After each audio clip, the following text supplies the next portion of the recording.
We are the Church of the Larger Fellowship, a Unitarian Universalist congregation with no geographical boundaries. We believe in cultivating curiosity and transformation that is rooted in profound love. For over 85 years, the ministries of the Church of the Larger Fellowship have circled the globe and crossed the walls of prisons. We are a spiritual lifeline for our over 2,000 members in prison, who are also connected to individual Unitarian Universalists through our letter writing ministry. In our online community, we offer weekly worship, classes, and groups. Our monthly magazine, Quest, supports the spiritual lives of thousands around the globe. We know better than anyone how deep and meaningful connections can be formed even from a distance. We are proud to be a leader in this faith movement, and we invite you to get involved in our ministry. We strive to be a place where anyone from anywhere can find spiritual refuge anytime they need it. Welcome to the Church of the Larger Fellowship.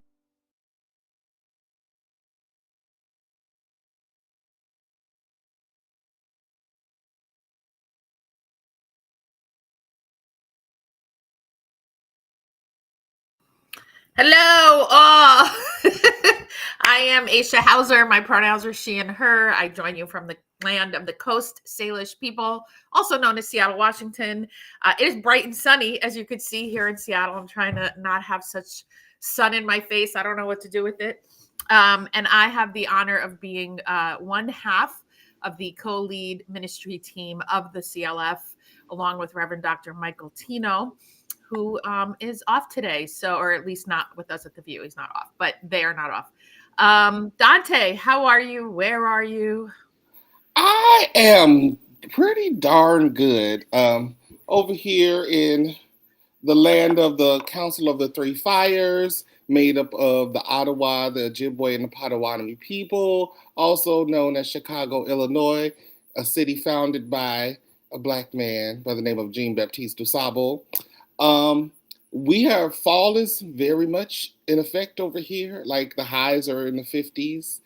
And I'm like, okay, fall is here. But usually in the Midwest, Halloween is when you know fall is really here. So, and it really isn't Halloween unless it rains and it's cold. Like it normally rains and it's cold on Halloween. So it sucks for Midwestern children who like to go trick. It does. Yeah. Or it's snowing if you're in North Dakota. I had 1 year in North Dakota and it was. Anywho, DC, how are you? I'm doing well. I am Reverend DC Fortune, and I am coming to you live from the banks of the Androscoggin River, named for and by the original peoples of this land, also the Penobscot and the Abenaki Council, otherwise known. I am in Auburn, Maine, where I serve as the minister at First Universalist Church, Auburn, Unitarian Universalist. And it's gray, and like I've got your weather, Aisha. Gray and rainy and gross and grumbly, and like I can't tell 10 in the morning from 4 in the afternoon. But foliage has just passed peak here. We had a couple of rainstorms that knocked most of the pretty leaves off the trees. So we're getting into that Ichabod Crane sort of, just the oak leaves are hanging on, making rustly noises at night. That part of the headless horsemen start roaming the streets. Yep. Well, that's Western Massachusetts more than Maine, but still, I mean, I think they're in Maine too. Y'all got Stephen King. We were talking about that before we went. We do. He's our resident genius weirdo. He is your resident genius weirdo, who I think most people don't know. His child Naomi is a UU minister. Yes, she is. I need to bitch about something before we go into a top. We have a host roundtable, which is always fun. This government, U.S. government, is like off the rails, going bananas. Why didn't we get rid of daylight savings? That's this weekend. since you're friggin' taking a sledgehammer to everything anyway, how the fuck didn't we get rid of this? That's my rant. Candy manufacturers. Candy? Candy manufacturers convinced Congress to put off the daylight savings time until the first weekend after Halloween, because before that it would get too dark too soon and the kids wouldn't go out, because the little kids, their parents didn't want them going out when it was dark. Why? So that's why we're keeping it, because of fucking Halloween. Well, that's why it got moved to November. But I'm saying, can we get rid of it? That's my point. Like, just be done with it. No, Aisha, because we live in capitalist grind culture, and we want to maximize daylight for all of the grunts who have to work 9 to 5. So why don't we keep daylight all year? I'm saying pick one, pick a lane. We could stay in this all year. I'm saying time is made up, and it's obvious we make it up because it changes twice a year. It's not even all 50 states. So not for nothing, we can just say, keep it like this. And Sunday, none of us change our clocks and we just keep going. Like that's what... Right. What would make more sense is if for all of the commercial enterprises would adjust their hours to winter hours, right? So if normally you open at 8, now you open at 9. Yeah. Right? Because some people need daylight to move around and get their stuff done. Right? Like, are you suggesting that we actually have a humane system that caters to humanity? And I'm sorry, I wasn't thinking. Oh yeah, I was like, come on, capitalism is the answer. Is it? To what question? To your question, capitalism is the answer. Why daylight? It's all about money. We know that at the end of the day, if you don't understand why, it's because somebody is making money. Follow the money. So okay. This brings me to what I wanted to engage with today. I got recently into a debate with a friendly dialogue with a friend who we talked about him being a libertarian. He's bisexual and in the kink world, so very, very open about everything else in his life. But he's like, but I think we need to cut spending, national debt, blah, blah. I said, that's all made up. Like, okay, but what kind of society do we want? Like, why, if we have a society predicated on paper and hoarding wealth, and with that wealth comes immense power, to what end? What's the point of that society? Like, I don't give a shit if we balance the budget if people aren't eating. SNAP benefits are going to end on Saturday. Yep. So, we're going to starve people because of bullshit and power moves. So what would happen if we changed our current focus to a society? Because I had somebody say, you man say, I'm a capitalist. I said, I'm a farmer's market capitalist.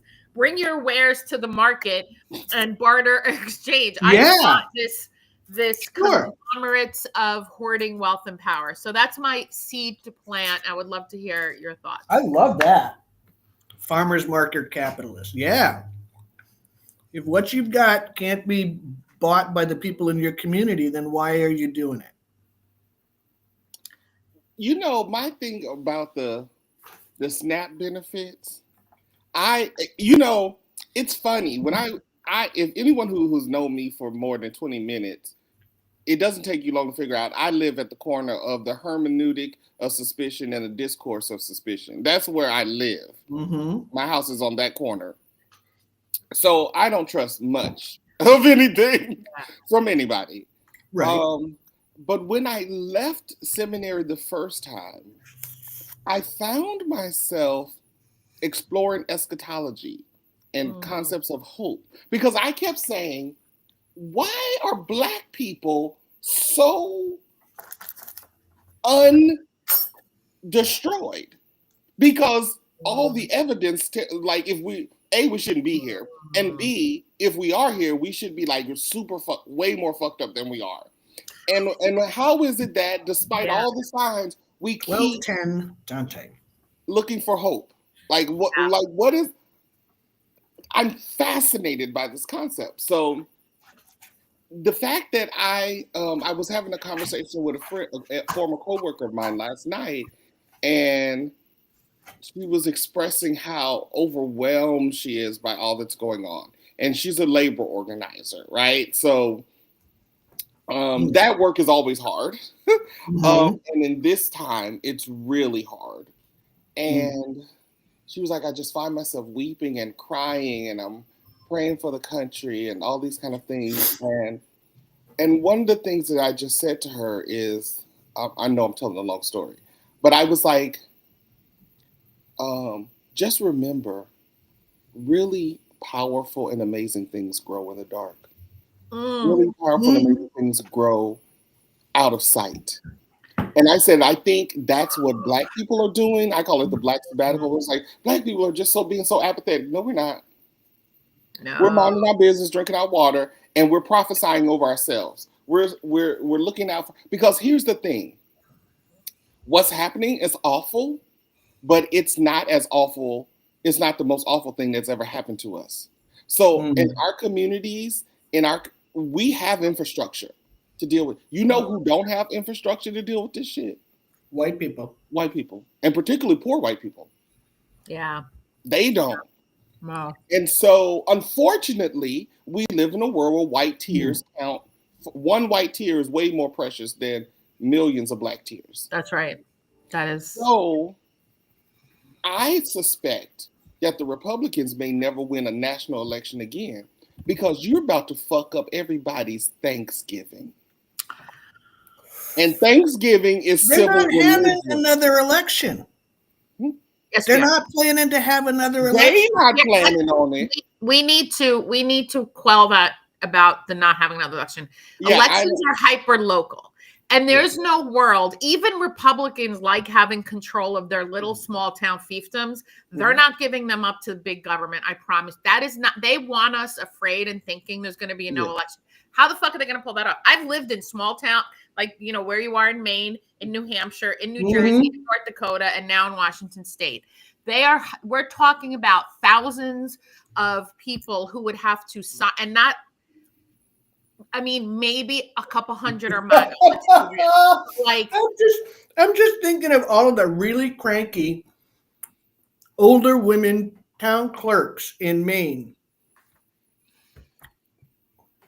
Like, I would not go up against any one of them, never mind a whole bunch of them. My goodness. Give up already, because I just voted for Katie Wilson in Seattle.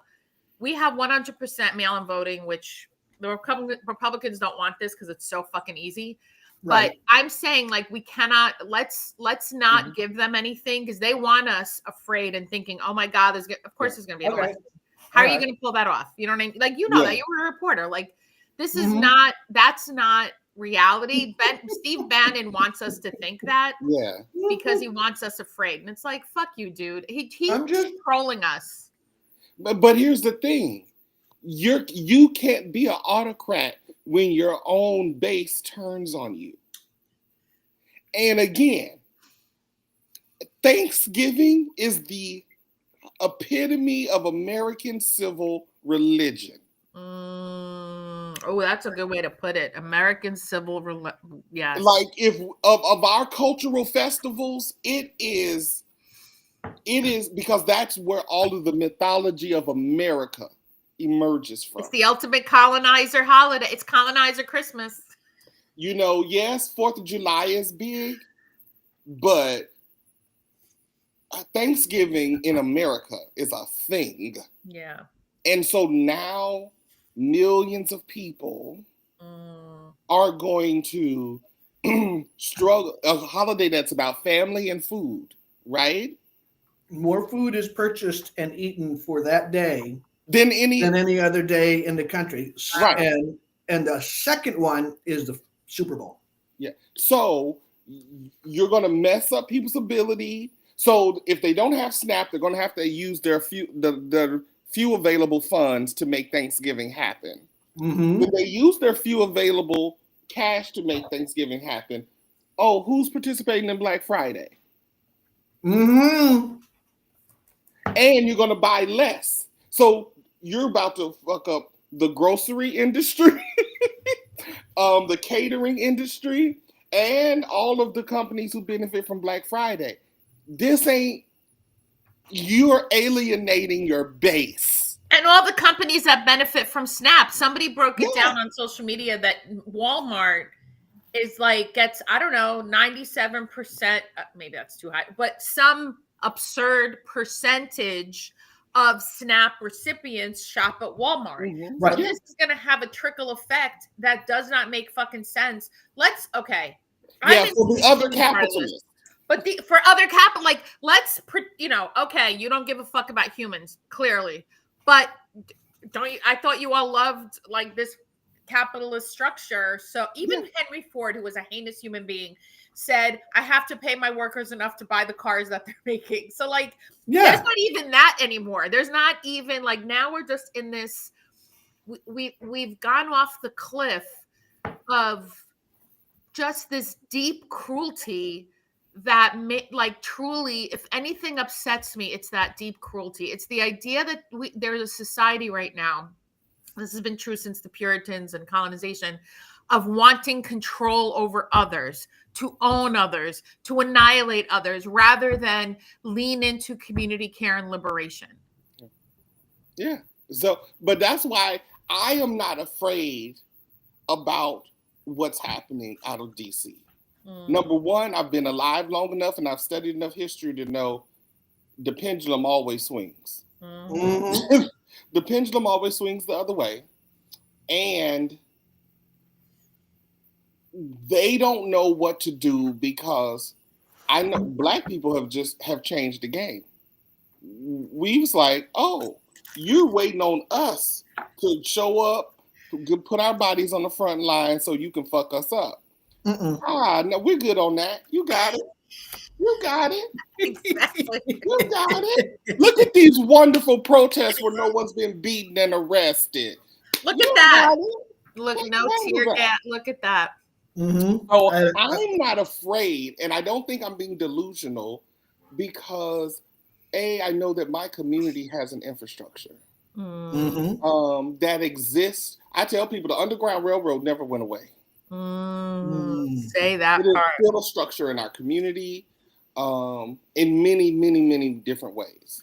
And so, but I do think that poor white people are about to experience something they probably haven't experienced since the Great Depression.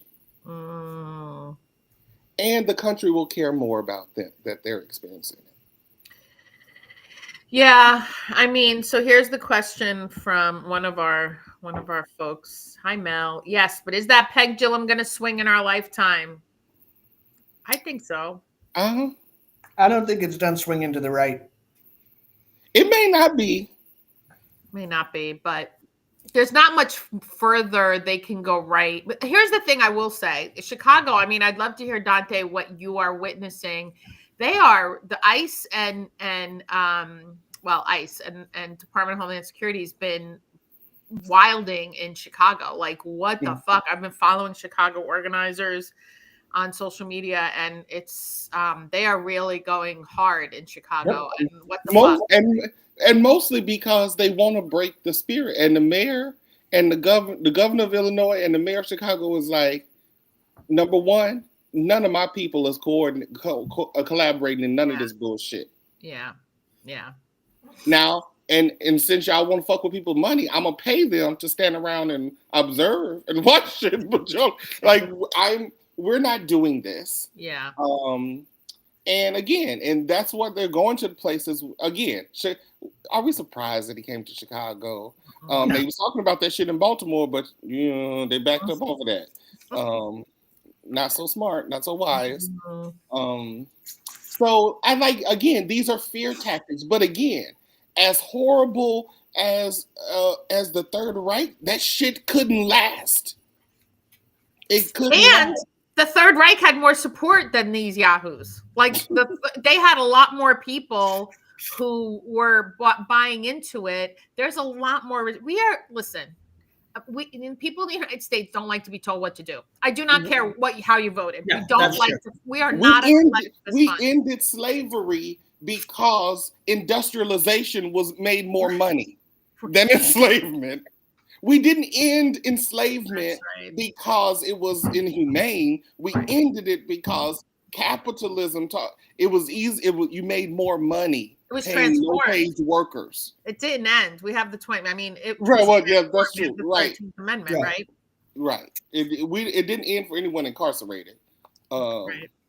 But the concept of ending chattel slavery Right. was not a justice decision. It was an economic decision.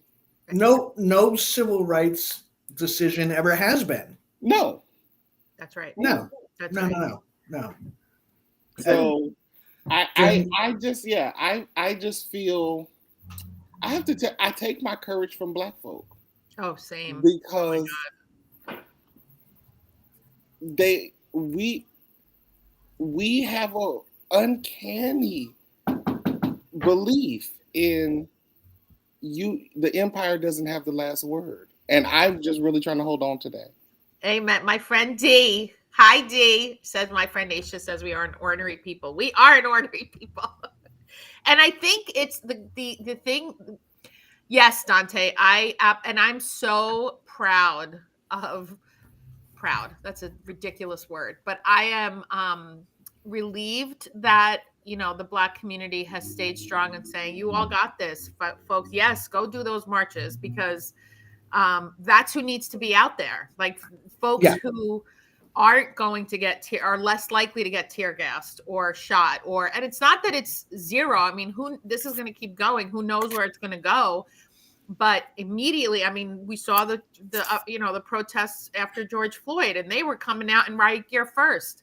Mm-hmm. Nobody was wearing a pussy hat and costumes and a rainbow flag who were the cops. They were out shoot to kill. I mean, and so, and oh shoot, there was another Gen Z, which country? Chile.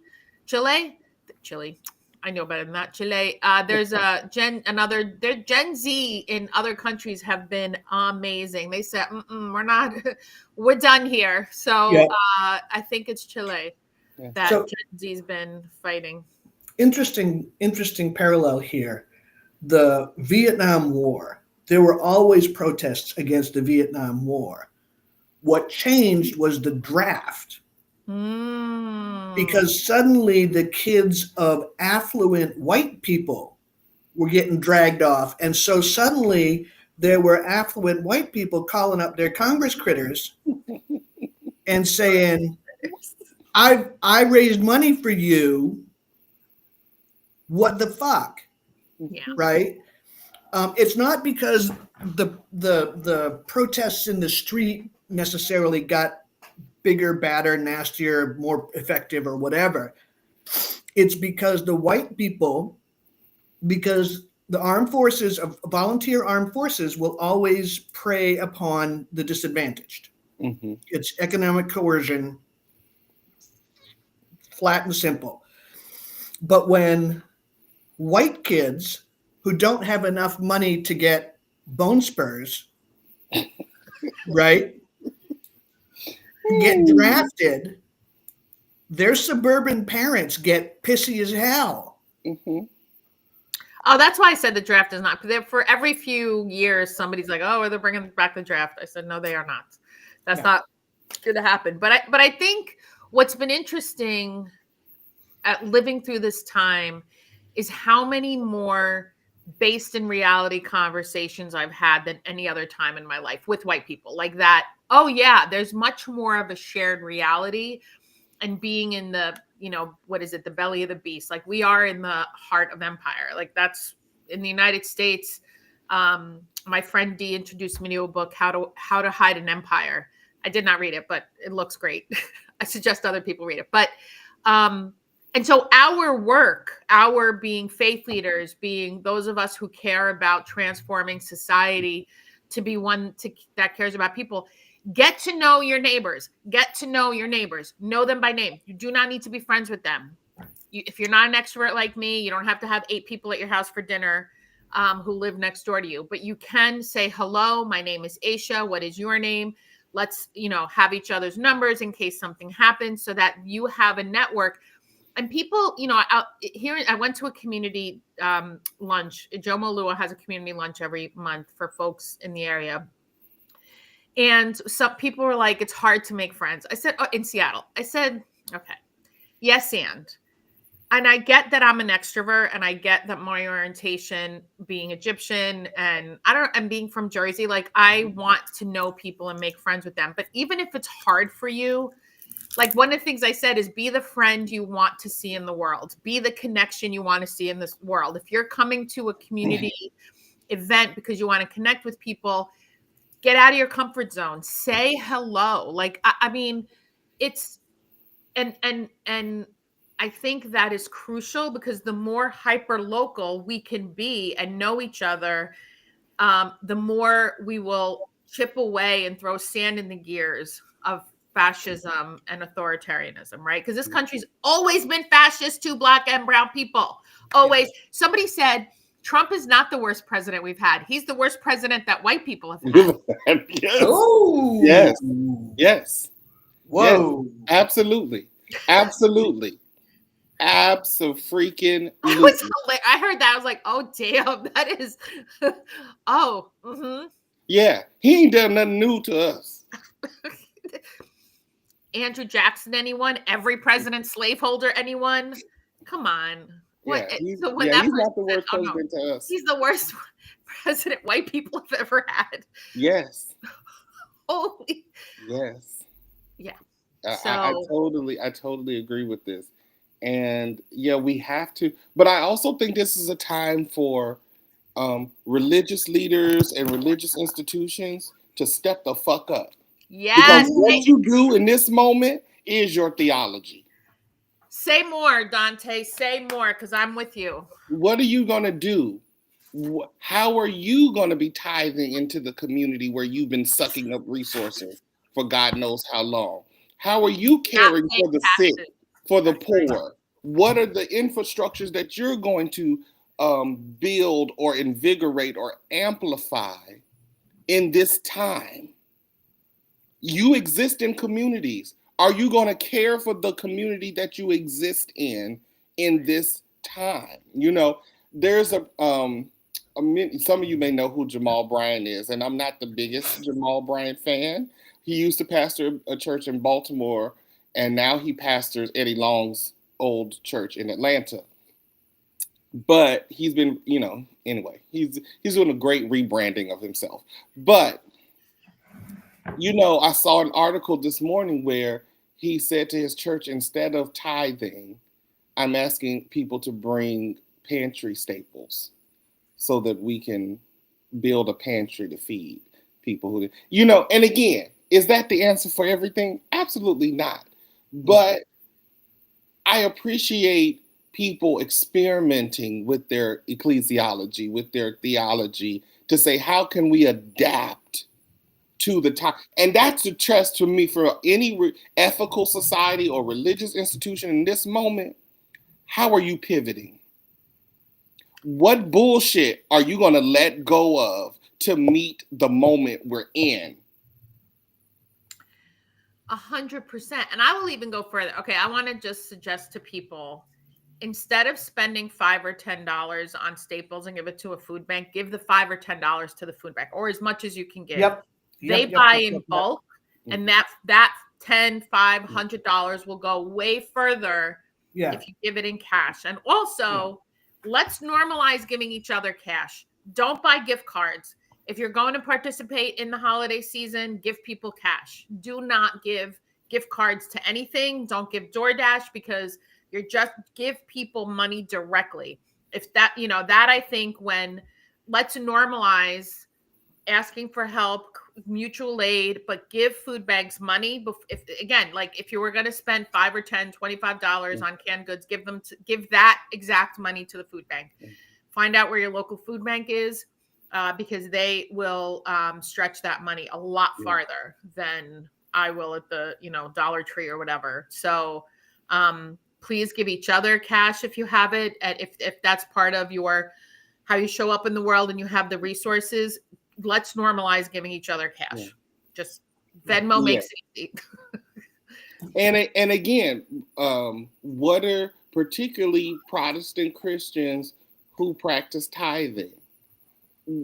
Are you going to keep insisting that people bring you 10% of what little they have in such a time as this?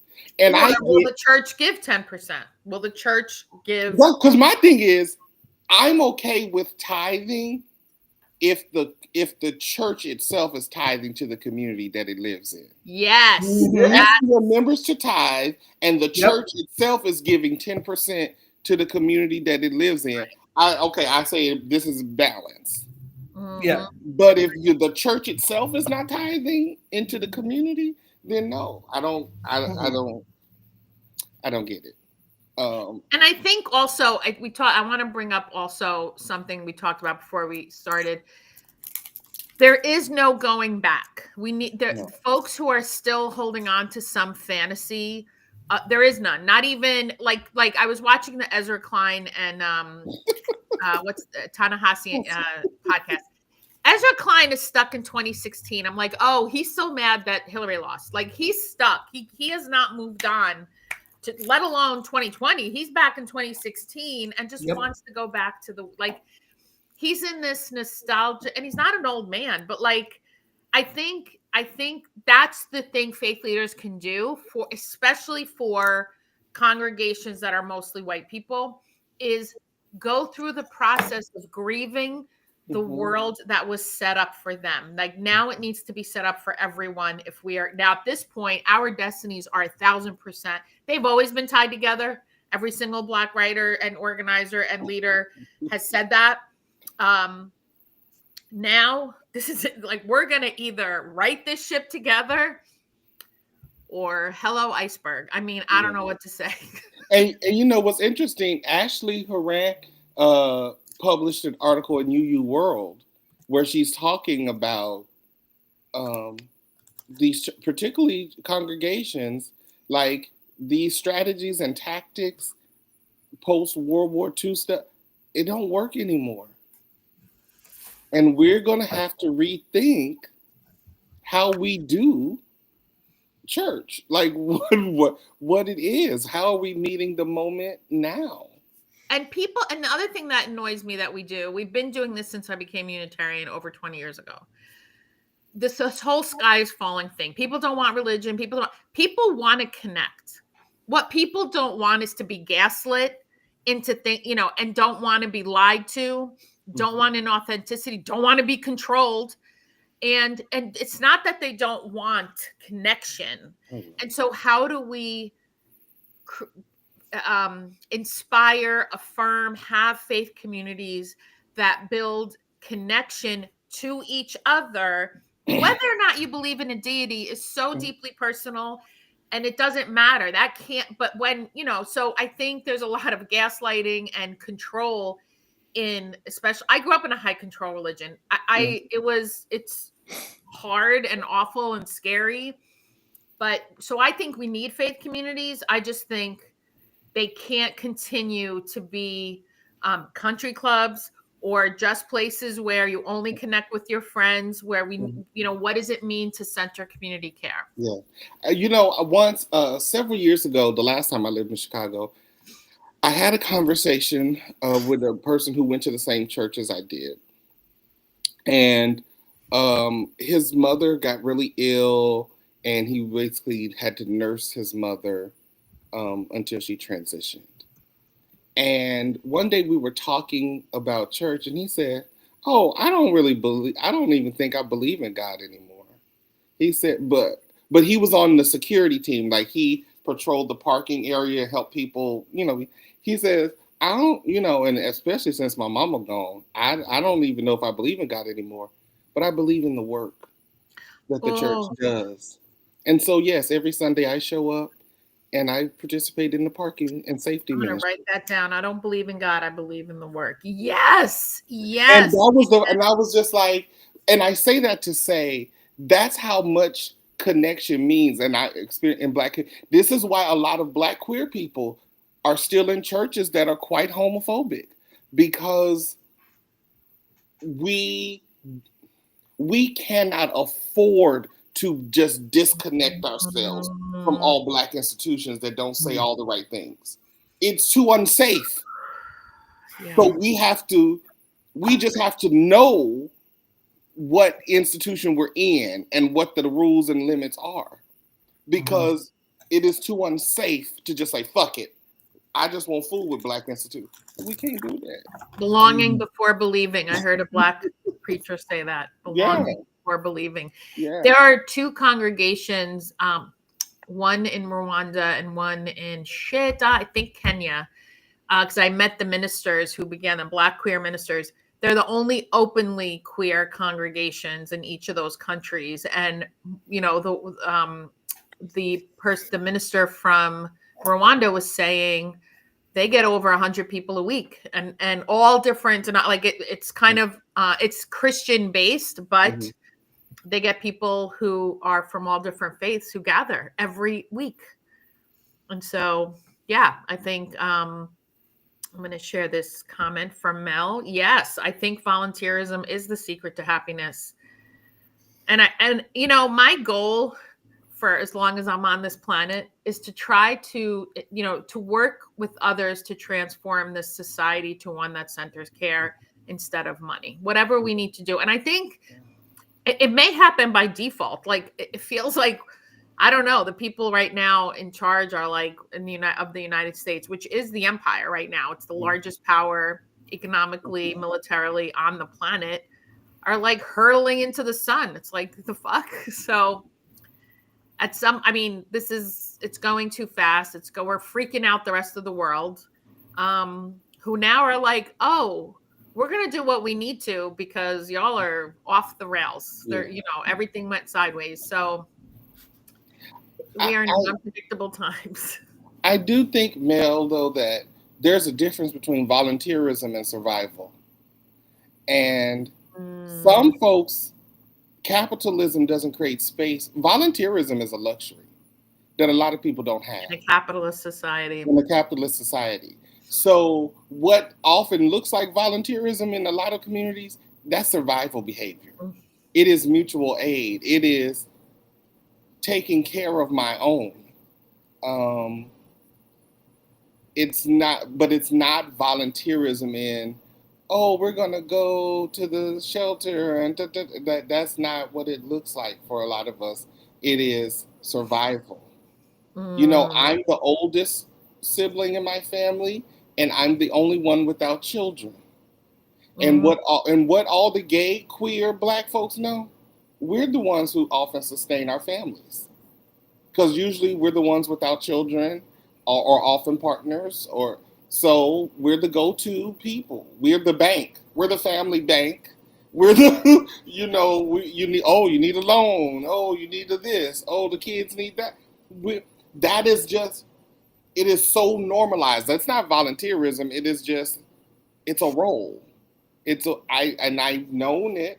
And yeah, I can resent it sometimes, I'll be quite honest. But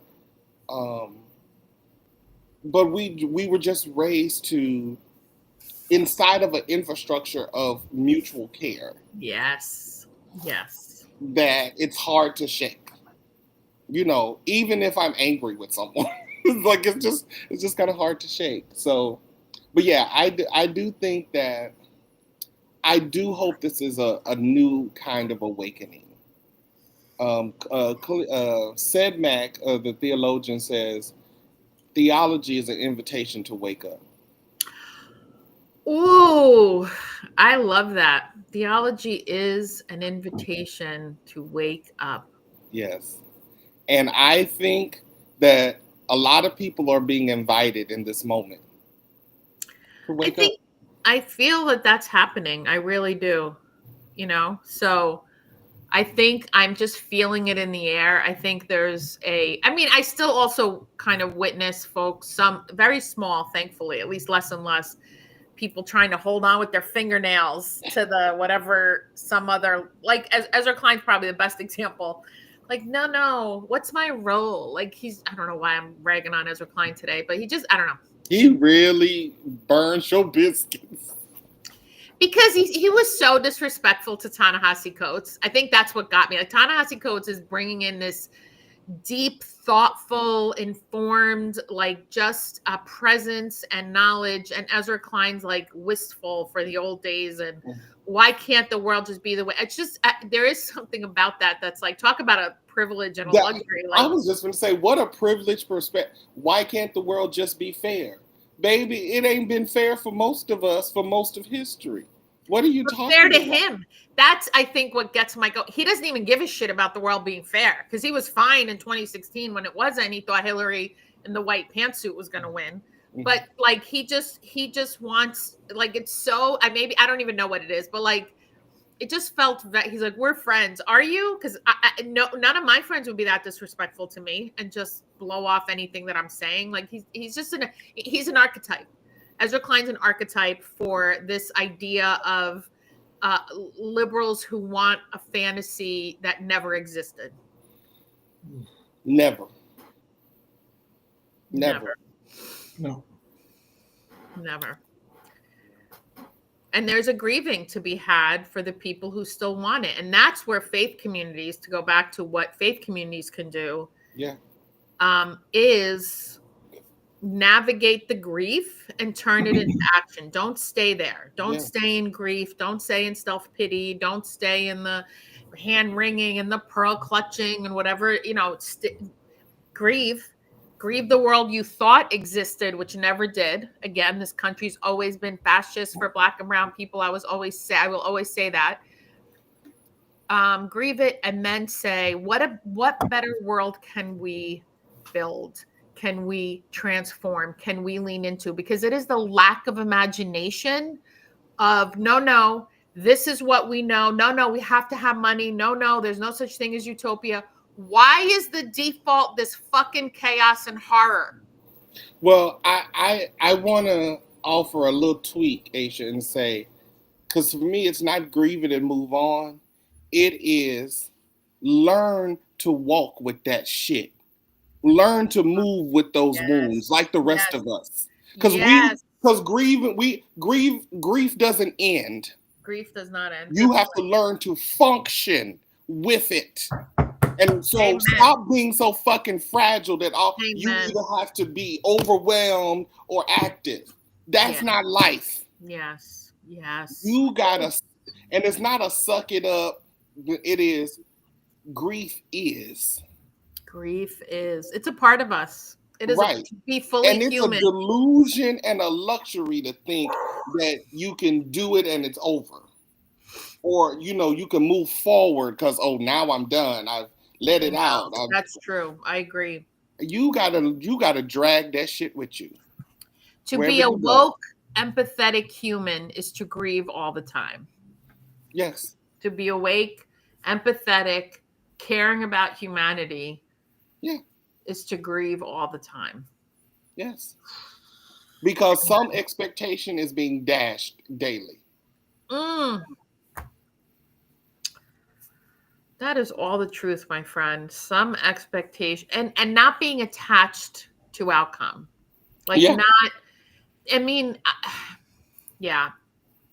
Function with shit. That's getting up.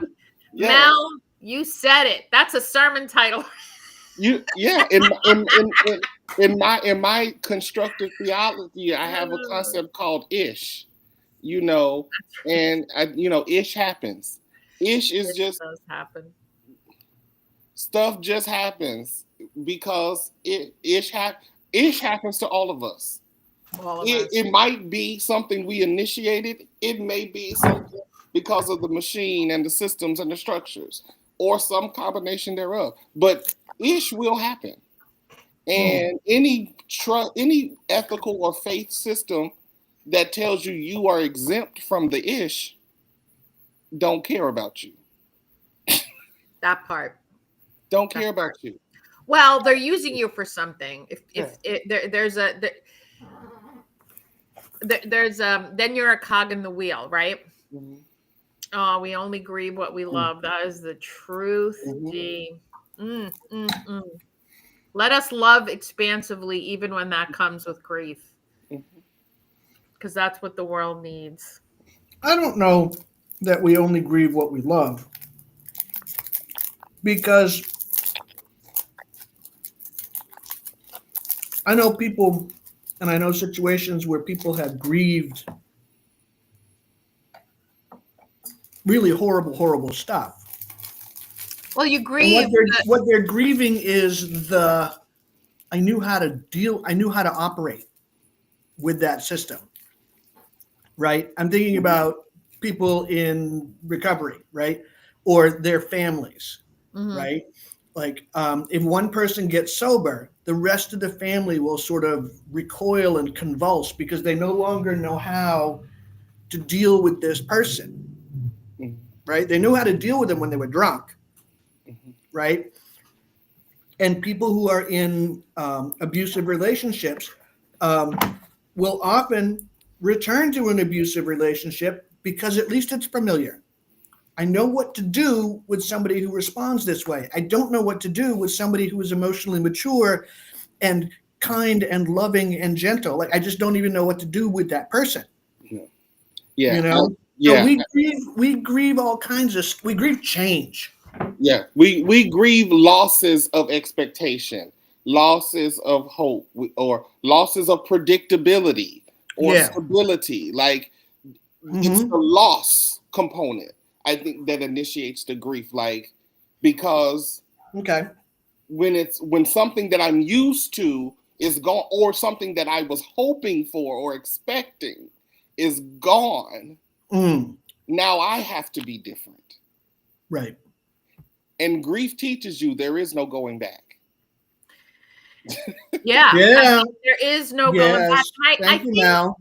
that DC, that is a good thing to remember when the administration changes. I think I want to go, because what we love is predictability, is stability, is so I actually think it's not either or. I think it's saying the same thing, because grief is, we're grieving a loss, exactly, a loss of expectation, a loss of family. When one person, internal family systems, when one person becomes healthier, the rest of the family wants to stay in the dysfunction, right? Or maybe that doesn't want to, but it don't. The homeostasis, it's The a thing. homeostasis, that's what. And so, and that's, oh my gosh, I'm connecting dots now. That's what's happening in the United States. The people that are becoming I'm going to now talk exclusively about people raised to know themselves as white. Thank you, Dee, for that phrasing. White folks, there are the white folks who are getting healthier and understanding the dysfunction that's been since the founding of this nation and wanting it to be different. And then there are the dysfunctional white people who are not just MAGA and right, but also liberal, who want it. I'm going to keep ragging on Ezra Klein. The people that Ezra Klein represents, who want to stay in the homeostasis and the dysfunction or go back to it. There's no going back. Can I just say how much I don't give a shit about the White House and the ballroom? I am so apathetic to that whole I'm like, people are so worked up over it. And I'm kind of like, I could not care less. Could not. I want to feed people. I want SNAP benefits not to go away Saturday. Well, here's the thing, Aisha. We cared enough to tell you this was going to be some bullshit up front, but you didn't want to listen. That's right. That's right. And and again, I know we live in this new era of gentle parenting and all of that shit, but let me explain to you. When I was a child, I remember my mother telling me, do not touch that stove because it was hot. Now we know, because children are who children are, I needed to experience it. I just couldn't take her word. So I touched the stove and it was hot and I burned myself. And you know what? I didn't get coddled and swallowed and kissed. My mother's, that's what your ass get. I told you the fucking stove was hot. But you know what I learned? When she warns me, I should probably pay attention. She didn't, oh, see, sweetie, we need to commit. No, I didn't get all of that. She made her point. Yeah. I'm telling you this for your own good. Yeah. And if you choose to not listen, right, harm will often follow. So we warned y'all. We warned you. We did. And I think black people are saying, that's what your ass get. We told you. I have mixed feelings about that. You're not wrong. Yeah. And I think part of like when I hear, especially when Roe v. Wade first got overturned, one of the things I said, had white women cared and been up in arms about black women and brown women, women in detention centers getting, and black women getting forced sterilization. If they were up in arms in that, for that, maybe Roe v. Wade would not be overturned. Like if there was paying it, because what the lie, there's many lies that the United States tells itself. But one of the biggest lies is if you have a privileged identity, you're not going to be touched by what's happening to them. That is not a thing. What's happening in Israel right now, I want to just let everybody know. There is a genocide. And for Israelis who think that this maniacal right-wing government is not going to turn on them, they are delusional. Like groups of people who are willing to annihilate another group will not stop. This isn't like, no, you're safe. I just want to annihilate that person or that house, but you're going to be safe. That's not a thing. We have to maintain our humanity and not think we are separate. There is no other way out. I fight against that. And in Sudan, Rashar, I'm so sorry that I don't know the name of the city that just fell there's been a civil war in Sudan for years and years and years. And now one of the last holdouts in South Sudan has fallen. And it's all connected. And we are, whether or not we being the United States are explicitly involved, we're involved in all the fuck shit on the globe. We need to stop being involved in fuck shit. That's my international, I should be Secretary of State. That's my plan. Stop being involved in fuck shit. My question is, how is it that almost every African nation on the continent owes the World Bank money? How the fuck does Africa owe the world anything? How? Anything? Yeah, no. You stole our people and other resources for hundreds of years, and now we're in debt to you? How the fuck does that work? Exploitation, violent extractive capitalism. Yeah.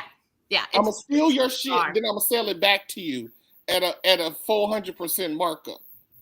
While you are the enslaved labor to mine and children in Congo, it is. I mean, yeah. But again, we're seeing this revival. African countries are like, oh, you can't have this no more. We're going to keep these resources to ourselves. Oh, we're not doing it. So there is a wake. I believe the universe has sent a big invitation to the world to wake up, and some people are accepting the invitation. Can we also delight real quick? I'm going to pivot for a second in I think we touched on it last week, but I always want to bring, because I heard they might have gotten caught, but the group that completed the heist in the Louvre, I just want to delight in that. It was just a good old fashioned victimless crime, and museums steal shit anyway. I mean, I will not go to the British Museum because they stole a lot of from Egypt. Yeah. And say it was a gift. But like New York was a gift from the indigenous people. Hello. Hello. But and then on social media, especially TikTok, the memes have been united. And so somebody was like, I have questions for the people who committed the heist. Do they know how popular they are? Who do they want them to play in the movie? I just want to know. I don't want them to get caught, but I want to know how they pulled it off. I mean, it's like a wholesome crime where no one was hurt. And it was like and also, how are you going to, my theory is that somebody paid them to do it, because how are you going to sell the jewels from the I assumed it was an insurance scam. Oh. An insurance scam. Who would get paid though? I mean, it's whoever is the owner of what got stolen. No, it's from they're from I want to say Napoleon or Napoleon's wife. I don't know. Like, they're owned by the state, so it would. But they got all that stuff is insured. Oh, interesting. France needs money. Macron all needs that shit is money. Insured. Yeah. That somebody said they could melt it down for parts. I don't know. The whole thing was just. It's hard to melt down sapphires, but the gold, yeah. No, the gold. So then you could sell the. Listen, it just the whole thing was like, Oh, this is just a good It old was so fashioned. entertaining to see how upset the French and the British get when people steal their shit. That shit that they stole. Yeah, right. Steal the shit that they stole. Right? Hey, we stole that. That's ours. Yeah. Huh? That's what they're giving. I mean, anyway, But that yeah. has been delightful. I would love to believe it's just some countercultural, like fuck the Yeah, establishment. no. But I kind of really just believe it was an insurance scam. That is wild. I don't know, because I don't think insurance is going to pay what they could have got on the black market. If they went in with a shopping list from people who would say, I will give you X gazillion dollars for this, Yeah. you know? And people get worked up over obvious, transgressions like that. But when in the United States there's wage theft and people are Yep. not going to get fed, Yeah. what? So what? Well, see, DC, I think it could be a combo because you could pay people to steal it, Uh-huh. resell on the black market on the Yep. dark web, and long as it doesn't get recovered, and you could get the insurance money. So you can get both. Okay. You can have both. Yeah, the Louvre isn't out anything. Mm-hmm. Maybe they got a kickback from the thieves, right? We I are mean, going. honestly, like I'm not convinced there are people smart enough to do something that complicated. When their best option was to throw a ladder up against a building in the middle of the day. In the middle of the night, what is genius? But whatever they did worked. But again, maybe Dante, they 9:30 in the morning, they pulled up a ladder, pretended they were construction workers, and we're out in 7.5 minutes. When I worked in construction, I could walk. The Corps was helicoptered off the top of the federal prison in the middle of Chicago and flown to Cuba. True. Like strange shit happens. It sure Yeah. My mother actually and I will say a hard hat and a toolbox will get you all kinds of places you shouldn't be. Yeah. Well, now the tip from did your mom meet Asada Shakur? Oh no. This is way after that. But she worked at that same prison. Wow. Where now they have a net like over because the rec space was on the roof of the high-rise building. And that's how they literally flew a helicopter in, got her ass off the top of their roof, and took her ass on the Cuba. Like they put a net. They're like, we're not letting this happen again. I love that Asada Shakur died free. Yes. Mm-hmm. Oh man! Wow, yeah, this was such a. So we're gonna fix the world because we got 2 minutes left. How do we want to wrap this up? Well, I would just say I just pray that people keep accepting the invitation to wake up. Yes. Wake up and pay attention. And be more gay. That's my shirt today, along with Free Palestine and my kafia. Be more gay. Accept the invitation. I like that. I like, just so you know, That were conspiracy. I have 3 pages of now onto 4 of notes that I'm going to have to figure out how to fit into this week's sermon, because next week I'll have another 4 pages and I just won't be able to. Dante, say that again. Accept the invitation. To wake up and pay attention. Wake up and pay attention. All right. I also think this is a great time to watch or rewatch Star Wars movies. Really? About the Empire. Yes. The storyline agree. about the people and the Empire. Because that's what we're dealing with. Yes, we 100 and watch how collectivist the rebels are. They do not do anything alone. That's the other thing. Okay, I know we need to end. 1 minute. I just want to say, accept the invitation to wake up and pay attention. Thank you, Reverend Dante Hilliard. And stop looking for a savior. Stop looking for one person to lead us. That is not a thing. We all, the community is the goddess, is where the holy is. The community and working together. Stop, please, for the love of all that is holy. Stop saying we won't have elections and stop looking for one person to save us. We save us. So Thank you all. It is 10. It is at the top of the hour. I love you both. Thank you. Bye, Thank you, everybody. everybody. Oh, See you next week. my brain is full today. Your Yes, it brain is. is full. So I'm doing tech today. So I'm gonna see if is everybody seeing this happen in real time? Probably. I am. Oh, okay. No, you're not seeing. All right. Shoot, how do I do this? All right, bye. Bye, everybody. We are the Church of the Larger Fellowship, the Unitarian Universalist congregation with no geographical boundaries.